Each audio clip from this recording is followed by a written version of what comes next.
اپنے بچوں کے ساتھ دوسرا سلوک، یتیموں کے ساتھ دوسرا سلوک۔ یہ قرابت داروں کا ظلم زیادہ ہے یتیموں پہ، لہذا فرمایا یتیمن ذا مقربتن، کس کوئی قرابت دار ہے اور یتیم ہے تب تو اس کو دل سے لگا لو، سینے سے لگا لو۔ چاہے بچے کو تمہارے 1 روٹی ملے اس کو 2 روٹی کھلاؤ، بچے کو چاہے سستا کپڑا پہنا دو اس کو مہنگا کپڑا پہناؤ، اللہ تعالیٰ تم کو جو عطا کرے گا تم کو بھی تمہارے بچوں کو بھی نہال کر دے گا۔ ذرا سوچو، یتیموں کے حقوق کے بارے میں غور کرو۔ اور فرمایا چوتھی چیز او مسکینن ذا متربہ، ایسی عجیب و غریب آیت ہے، ایسی عجیب و غریب آیت ہے کہ ترجمے کا حق نہیں ادا ہو سکا۔ فرمایا اور وہ نادار مسکین خستہ حال فرد ذا متربتن جو خاکالود ہو رہا ہے۔ آج دیکھیے آپ میٹرو سٹیز میں، بامبے دیکھیے، کلکتہ دیکھیے، دلی دیکھیے۔ اچھا میں سمجھتا تھا یہ انڈیا کی مصیبت ہے، لیکن ایک ہمارے ساتھی نے بلکہ میرے رشتہ دار نے بتایا کہ امریکہ اتنے لوگ ہوتے ہیں ہوم لیس جن کا گھر نہیں، فٹ پاتھ پہ سوتے ہیں، اٹے اوڑھتے ہیں، اٹے اوڑھ کر سوتے ہیں وہاں کی سردی میں، اور وہاں جو ڈسٹ بین ہوتے ہیں اس میں بچے ہوئے کھانے تلاش کر کر کے کھاتے ہیں۔ ہوم لیس لوگ، جو لوگ امریکہ گئے انہوں نے دیکھا ہوگا، میں تو سنی سنائی بات آپ کی خدمت میں رکھ رہا ہوں، لیکن لوگوں نے کہا وہاں بھی ہے، اور ہمارے ہاں تو میں نے عرض کیا نا سارے فٹ پاتھ آباد ہے، کیسے سوتے ہوں گے، برسات میں ان کی رات کیسے گزرتی ہوگی، ذرا سوچئے، کیا کھاتے ہوں گے، کپڑوں کے نام پر ان کے بدن میں جو لباس ہے وہ چھنی ہوا جا رہا ہے، ٹاٹ بنا جا رہا ہے، کیسے چین آتا ہوگا، کیسے آرام کرتے ہوں گے۔ فرمایا ترجمہ ایک حد تک ہم کر سکتے ہیں کہ او مسکینن ذا متربہ، خاکالود، کسی مٹی میں ملا ہوا مسکین، خیال کرو اس کو، اٹھاؤ، تمہاری سوسائٹی کی ذمہ داری ہے کہ ایسے لوگوں کے لیے شیلٹرز بناؤ، اس میں لا کے ان کو پناہ دو، ان کو کپڑے دو، ان کے کھانے کا انتظام کرو۔ اپنے دعوتوں پہ اترا لینے والے اور اپنے لباسوں پر اور اپنے اسٹیج کے سجانے پر لاکھوں روپے خرچ کرنے والے قیامت کے دن پھنسیں گے، لمبا حساب ہوگا، 40 سال کا حساب ان کو دینا ہوگا۔ اگر جنت کی بلندیوں کو تم کو پا لینا ہے، اس راہ کو تم پار کرنا چاہتے ہو، اس راہ پر چڑھنا چاہتے ہو، تو پھر تمہارے لیے ضروری ہے کہ گردنوں کو آزاد کرو، اور تم اس وقت جب کہ فاقہ ہو کھانا کھلاؤ، اور جو یہ قرابت دار یتیم ہیں ان کا خیال کرو، اور جو خاکالود مسکین ہو رہے ہیں، مٹی میں ملے جا رہے ہیں، ان کا خیال کرو، ان کے ساتھ حسن سلوک کرو۔ فک و رقبہ بظاہر محسوس ہوتا ہے گردن آزاد کرنے کی نیکی تو ختم ہو گئی، نہیں، یاد رکھیے ایسا نہیں ہے، آج بھی اس کی 2 شکلیں ہیں، آج بھی اس کی ایک شکل ختم ہو گئی، 2 باقی ہے۔ نمبر 1 کہ جیل ہو گئی بلا وجہ، پھنسا ہوا ہے، اور آج کل تو آپ دیکھ رہے ہیں نا، معصوم جیل جاتا ہے، بدماش جیل نہیں جاتا۔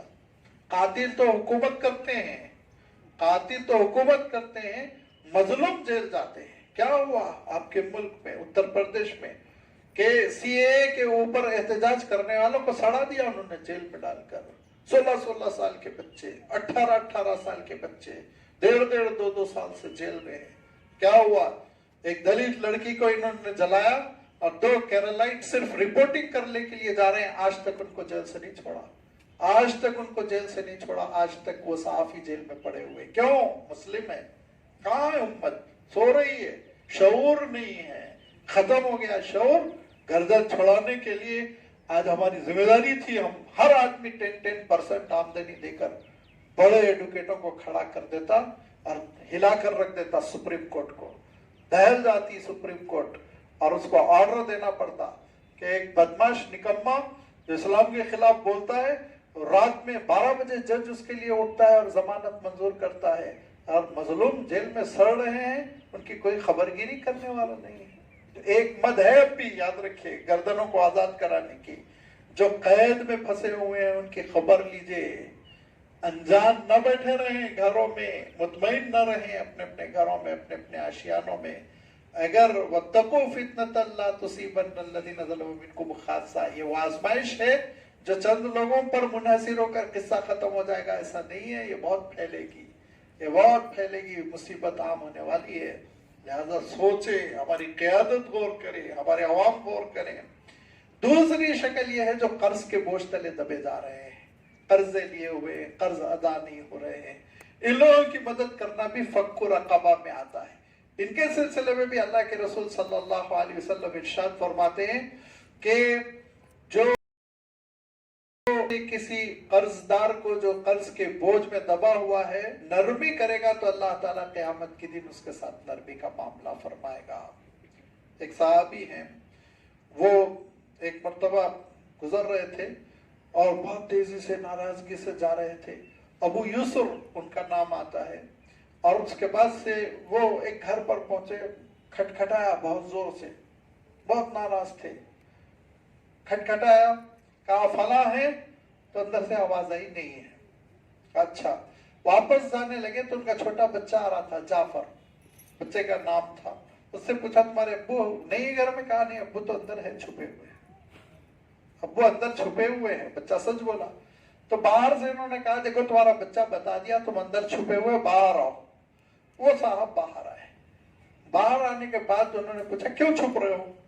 تو کہا میں نے جو آپ سے قرض لیا نا اس کی ادائیگی کا انتظام نہیں کر پا رہا ہوں، تو مجھے ڈر ہوا کہ میں جھوٹ بولوں، گناہگار ہو جاؤں اور آپ سے پھر جھوٹا وعدہ کر کر آپ کو دھوکہ دے دوں، لہذا میں نے بہتر سمجھا کہ میں پوشیدہ رہوں، چھپ جاؤں۔